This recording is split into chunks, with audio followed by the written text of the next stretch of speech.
please subscribe and don't forget to press the bell icon to get notified whenever we upload a new video.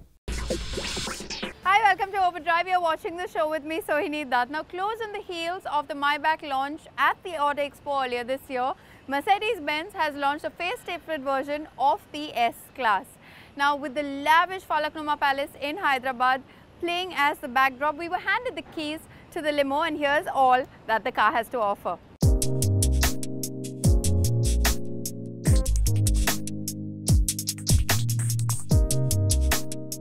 Mobility and luxury. We've evolved, and how? From coaches like these to luxury cars like these. This is the S-Class, a car that you may have often heard as the best car in the world. But what gives it those bragging rights? The answer lies in the history books. The S-Class model name may have come into being only in the 70s, but it finds its super luxury roots in the Mercedes Simpex, which in 1903 was built on the idea of long wheelbase and low center of gravity. Back in the 70s and 80s, the S-Class was one of the first cars in the world to incorporate safety features like pedestrian-safe exterior design, airbags, anti-lock brakes, traction control, and self-restraint seatbelt, to name a few. It was also the early adopter of technologies like power steering, hydropneumatic suspension, air suspension, anti-pinch windows, ventilated seats, cylinder deactivation technology, cruise control, and the list just goes on. The S-Class then has always been a precursor to the world of tomorrow. So you see, the technologies that the S-Class brings to the table today generally end up becoming mainstream for our vehicles maybe in a decade's time. And that is why the S-Class is very important, because it's an insight into where the cars that you and I drive today are headed. The new S-Class also brings a lot of new technologies to the table, and some of them have also made it to the Indian model. Let's take a closer look. The new S-Class brings level 2 autonomous driving technology to the Indian market. Using new generation cameras, radars, and data from the GPS, the S-Class can now see 250 meters ahead to scan the traffic, road signs, lane markings, and even the road surface. This in turn lets the car autonomously maintain its lane, adapt the cruise control as per the speed of the vehicle in front of it, autonomously apply brakes to avoid impending collisions, or prepare the cabin safety equipment if it detects an unavoidable collision. There is a blind spot assist too, which warns the driver of other road users that may not be in their usual field of view, and can autonomously brake or restrict steering input to avoid a collision. We have seen these technologies on Volvos too, but their presence on a Mercedes-Benz means that these will become mainstream on luxury cars soon. One may question the need of these technologies on a car that's predominantly chauffeur-driven, but these features enhance passenger safety with their ability to deliver beyond human capabilities, which is why it is a good idea to have them. Odd as it may sound, there is a question that is asked quite frequently. If the E-Class sold to us is the long wheelbase version and offers such good amount of space and luxury, then why do we want to stretch to the S-Class, which is almost double the price? Well, one of the biggest reasons is of course the badge. But more than that, there are a lot of other technologies that you get that you may not get on the E-Class. In a nutshell, the kind of ride quality it offers, the kind of materials it offers, the kind of experience it offers in the backseat is more than just the space. There's a lot more to it.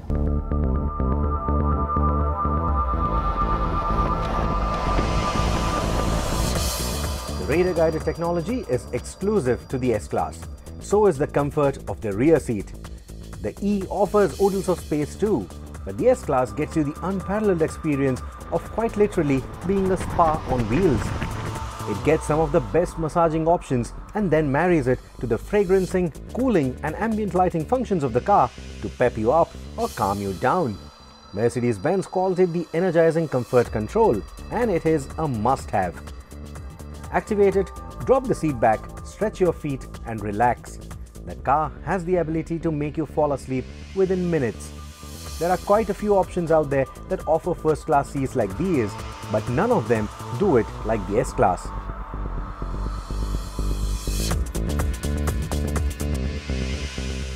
The base S-Class can be had in two engine options. One is the S350 diesel, that's the one we are driving right now, and there's a S450 petrol that replaces the S400 petrol. Now both these cars are assembled locally, and the refinement levels of these engines have gone up, the power and torque figures have gone up, the overall efficiency of the engines have gone up, and more importantly, these engines are now cleaner and also Bharat Stage 6 compliant, even on the Bharat Stage 4 fuel that is currently available in the country, which is, in my books, a big feat. It may wear the common S350D badge, but under the hood is a new 3-litre inline 6-cylinder diesel engine that puts out 286 PS of power and 600 Newton-meters of torque, making it one of the most powerful diesel engines in a Mercedes-Benz. I love the way this diesel engine builds power and puts it down to the road. It's nice, strong, linear. You don't get that sudden punch of torque anywhere. You don't get any sort of turbo lag either. It's nice and linear, and more importantly, the refinement levels. It's just unbelievable. At city speeds, like I said, it almost feels like an electric car. And at highway speeds, even as the speeds rise or you are beyond highway speeds, there's no way to tell that this is a diesel motor. It's silent and it's refined. The engine is mated to the superb new 9-speed gearbox, which is quick and fairly accurate in its operation. It is a delightful car to drive and has a stately poise to it. Adaptive air suspension in all the 4 corners ensures that it moves gracefully even on undulated surfaces and patchy roads. It takes deep potholes and really tall speed humps to annoy this car, but otherwise the S-Class has the best ride in the business.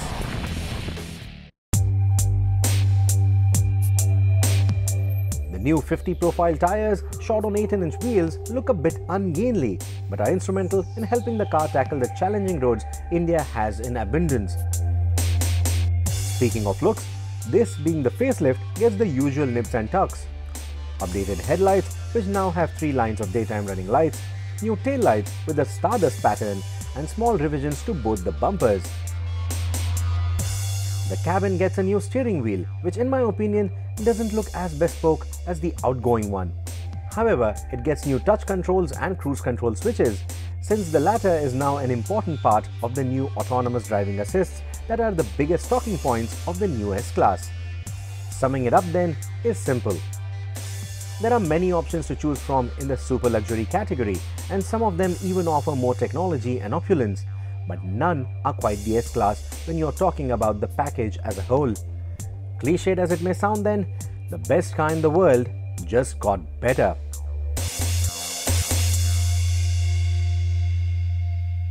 You've joined us on our Auto Selector segment here on the show, where our Overdrive editor Shumi will join us to answer all of your queries. Hi Shumi, our first question this week comes in from Shrikant. He writes in saying that he wants to buy a family car and has a budget of 10 lakh rupees positioned for it. He has not mentioned any more other requirements or priorities. What would you suggest? Shrikant, 10 lakh rupees, it's an easy choice. You have the Desire, and if you don't like the Desire, you have the choice of the Accent. Both the Hyundai and the Maruti are excellent cars. You can't really go wrong. It used to be that the Accent had more features than the Desire, but with the new Desire, Maruti's covered that ground. It is currently our favorite car in that segment. The Desire is what we recommend to you. If for whatever reason you don't like Marutis, get the Accent. Our next question, Shumi, comes in from JB. He writes in saying that he is planning to buy a petrol automatic sub 4-meter SUV. His choices though are the Honda WRV and the Honda Jazz. He wants to know 2 things. One, whether there will be an automatic WRV coming into the market in the future, and also he wants to know whether Honda has any plans to introduce the facelifted Jazz anytime soon. Jai, Maruti and all have already moved on to AMT gearboxes, which are a lot cheaper than traditional automatic gearboxes. Honda still have a CVT, and that's the one CVT that they use in a number of cars. So will that engine and drivetrain configuration reach the WRV? It's really hard to say. From some aspects it makes a lot of sense, from other aspects it's going to be a very expensive solution. So I would say let's forget the WRV automatic for the time being, because we just don't have enough information. The Jazz facelift though, that is definitely around the corner and definitely worth waiting for. I would just underline, you said sub 4-meter SUV, the Jazz hatchback. Our next question this week comes in from Satish Kumar. He writes in saying that he wants to know whether Maruti has any plans to launch the Brezza automatic in the market, and also will we see a petrol Brezza coming into the market?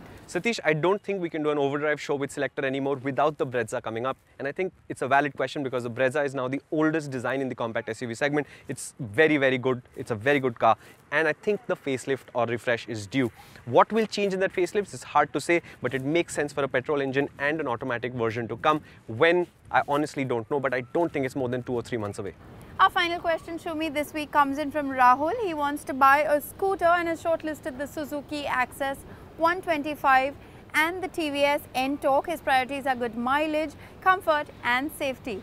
Which scooter would you suggest? Rahul, I'm really impressed with the TVS N-Torque, but to be honest with you, we haven't road tested it and I tend to shy away a little bit from recommending vehicles that we haven't actually put through the grind. Okay, so the TVS N-Torque, very, very promising. The road test bike should be out anytime soon and we can wait for that. But I think your decision has been made because you've highlighted exactly the 3 things that the Suzuki Access 125 does so well. So to me, you will be super happy with the Access 125. I don't think you need to wait for the N-Torque. If you had said at any point that you enjoy handling or you wanted to corner the scooter, you wanted something sportier, maybe I would have said just wait for us to test the N-Torque. But for you, Access 125, it's a open and shut case. You will not make a mistake with it. Well, just like Rahul, if you have any more queries, you can send them to us at helpdesk@overdrive.com. You can also Facebook or tweet us your queries, or you can also just drop in one line on our YouTube channel and we will get Shumi to answer the queries for you on the show. Right now though, it's time for us to check out the latest launch from this week, which is of course the new Triumph Tiger 800.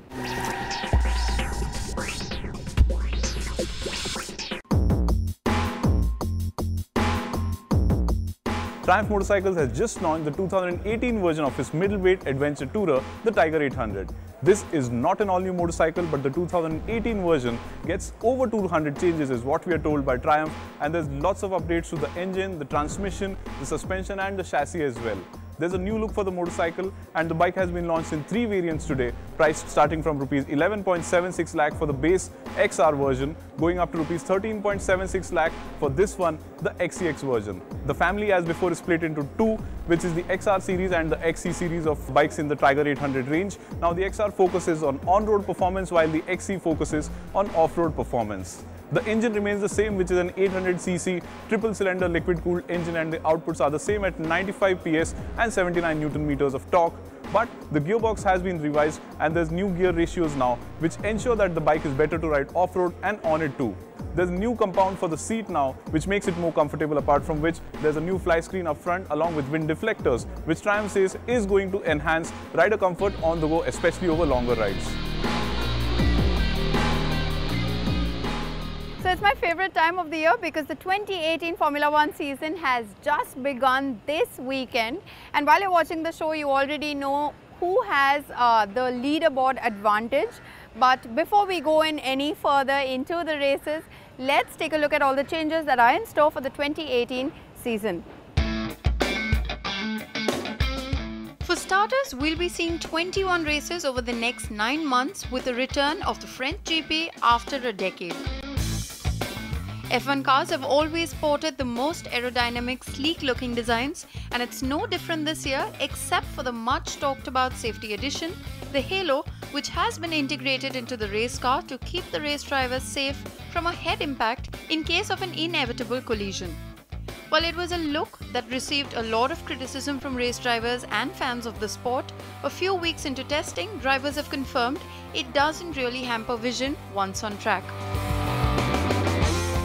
While most of the driver pairings remain the same, we've got 2 new additions on the grid. Charles Leclerc has found the seat at Sauber, and Williams has signed on Russian Sergei Sirotkin, who now replaces Felipe Massa.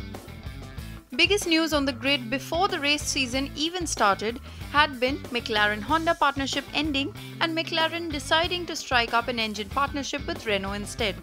Going by the results during pre-season testing, the car doesn't seem to be riddled with reliability issues anymore. While Honda will now be powering the Toro Rosso race cars. Another change is of course the 3-engine limit for the 21 races this year, which is a cause for alarm for most of the race teams. The head-turners on the grid were 2 iconic brands making a return to the sport. Aston Martin is the new title and innovation sponsor for the Red Bull racing team, and we've got to say the livery looks really good. Team Sauber's strategic, commercial and technological partnership with Alfa Romeo marks the return of this brand to F1 after 30 years. Simply exciting stuff. Now, the Apache RTR 160 has been very successful for the TVS motor brand in India over the years, and now there's an all-new RTR 160 in the market which promises to be a lot more sportier and more fun to ride. Abhay Verma will tell you more.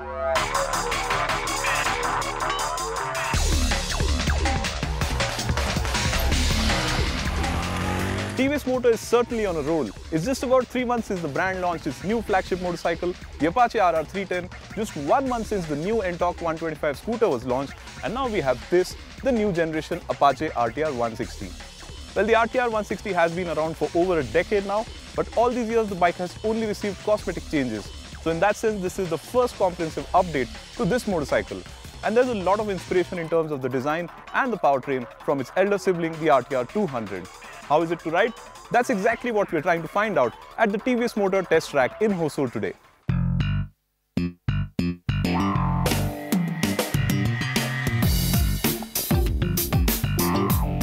With its RTR 200 inspired design, the new 160 looks a lot sportier than before. The older bike's fairing has been done away with, thanks to which the face also looks a lot more compact. The LED position lamps look nice, and just like other Apaches, the new 160 proudly shows off the Indian tricolour. The fuel tank and its extensions are straight off the RTR 200, just like the double barrel exhaust and the LED tail lamp. An important change on the ergonomics front is the move from clip-ons to a one-piece handlebar, which TVS tells us is in the interest of better weight distribution. On the whole, this is a nice looking motorcycle, but what's even more impressive is the paint quality and high fit finish levels, which make for a very premium feel. One of the biggest updates to the engine has to be the adoption of 4-valve technology that's borrowed from the RTR 200, and this motorcycle is now on offer in a carbureted and fuel injected version as well. Outputs have increased for both versions, and the fuel injected version offers 16.8 PS now, while the carbureted version offers 16.5 PS. One of the biggest takeaways instantly was the improvement in performance, apart from which the new engine does feel a lot smoother than before.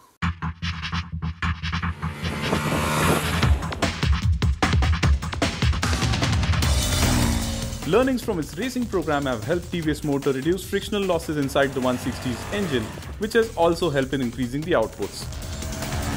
In fact, TVS Motor claims the new RTR 160 offers the best-in-class power-to-weight ratio, and acceleration throughout the rev range is quick. Among the two, the fuel-injected version offers a slightly crisper throttle response, which makes for a more precise control when exiting corners, while also boasting a higher top speed.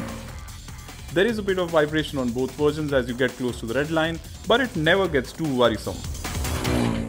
A major change on the chassis front has to be the new monoshock suspension that comes straight from the RTR 200. Now it doesn't just make for a cleaner look for the bike's rear end, it also works wonders for its handling.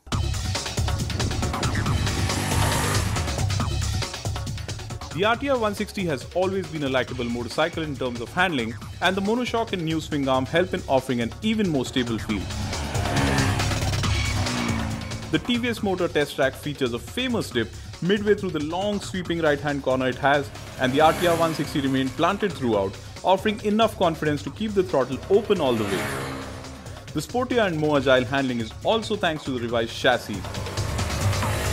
TVS has worked even more closely with its racing division this time to develop the chassis further, which has helped in sharpening the bike's handling. But more importantly, the sportier handling does not come at the expense of a good ride, and just like before, TVS has maintained the balance between ride and handling very nicely. The new RTR 160 also feels very forgiving, and despite its sharper feel, the bike shouldn't scare inexperienced riders. On the whole, the new Apache RTR 160 comes across as a nicer looking, well-finished motorcycle that also offers more performance and is sportier in terms of handling now. But at Rs 81,490, and that's just for the base carbureted version with a front disc only, the pricing is on the higher side and is very close to the RTR 180 as well. But with that said, it is really nice as a package, and if in the market for your first performance motorcycle, the new Apache RTR 160 is a motorcycle that should feature on your shopping list. Well, there you go. We've run out of time on this week's episode of Overdrive. But remember, you can stay in touch with the team through Facebook as well as Twitter. And you can follow our latest videos on our YouTube channel. We'll see you next week. Until then, goodbye. And many thanks for watching. And remember, drive as well as ride safe.